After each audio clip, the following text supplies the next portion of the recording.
নমস্কাৰ, মই হিমন্ত বিশ্ব শৰ্মাক সুধিব খুজিছো।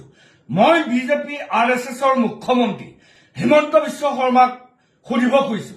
হিমন্ত বিশ্ব শৰ্মাই নিজকে সদায় কৈ থাকে মই খিলঞ্জীয়াৰ মুখ্যমন্ত্ৰী। কোনে কয়? অসমৰ মুখ্যমন্ত্ৰী হিমন্ত বিশ্ব শৰ্মাই কৈ থাকে নিজকে মই খিলঞ্জীয়াৰ মুখ্যমন্ত্ৰী। আজি খিলঞ্জীয়া মানুহক গুৱাহাটীৰ মাজমজিয়াত চাৰাপভাটিত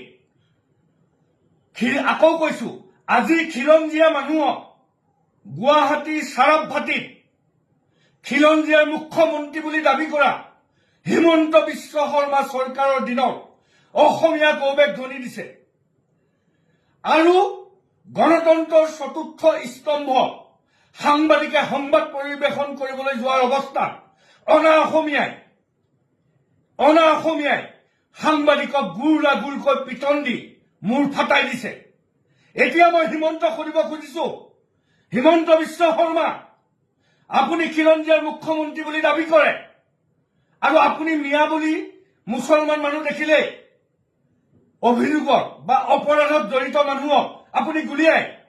আজি আপোনালৈ আমাৰ প্ৰশ্ন, যিসকল দুৰ্বৃত্তই, যিসকল অপৰাধীয়ে গণতন্ত্ৰৰ চতুৰ্থ স্তম্ভ সাংবাদিকৰ ওপৰত যি আক্ৰমণ কৰিলে, অসমীয়া গৌৰৱেগ ধ্বনি দিলে, সেইসকলৰ ওপৰত আপুনি এনকাউণ্টাৰ কৰিবনে? সেইসকল অনা অসমীয়াৰ ওপৰত আপুনি শাস্তি দিবনে? মই ক'ব খুজিছো গুৱাহাটীবাসী ৰাইজক, মই ক'ব খুজিছো বেলতলাবাসী ৰাইজক, মই ক'ব খুজিছো চান্দমাৰীবাসী ৰাইজক, মই ক'ব খুজিছো গুৱাহাটীত বসবাস কৰা থলুৱা অসমীয়াসকলক, আজি যদি চাৰাপভাটিত অনা অসমীয়াই অসমীয়া গৌৰৱেগ ধ্বনি দিছে, অসমীয়াৰ ওপৰত অত্যাচাৰ কৰিছে, সাংবাদিকৰ ওপৰত মাৰপিট কৰিছে, কাইলৈ যদি উজান বজাৰৰ অসমীয়াজনৰ ওপৰত হাত দিয়ে কেনেকুৱা পৰিস্থিতি হ'ব, কি হ'ব? শুনক, সমগ্ৰ গুৱাহাটীত বসবাস কৰা অসমীয়াই একলগ হওক। আজি চাৰাপভাটিত হাত দিছে, অসমীয়া গৌৰৱেগ দিছে, কাইলৈ উজান বজাৰতো অসমীয়া গৌৰৱেগ দিব, কাইলৈ চান্দমাৰীত অসমীয়া গৌৰৱেগ দিব, কাইলৈ গণেশগুৰিত অসমীয়া গৌৰৱেগ দিব। আমি চাৰাপভাটিত যি অসমীয়া গৌৰৱেগ ধ্বনি দিছে, আমাৰ যে উজান বজাৰ নিদিব এনেকুৱা নহয়।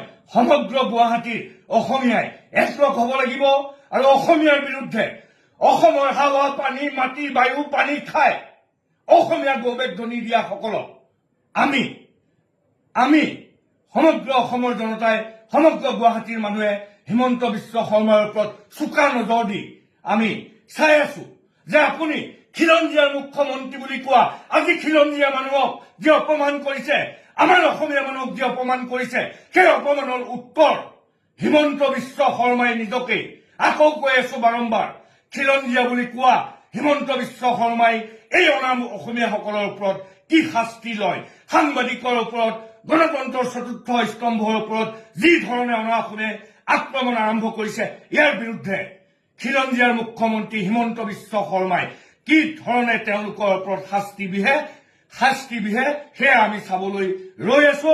ইনকলাব জিন্দাবাদ, জয় অসম।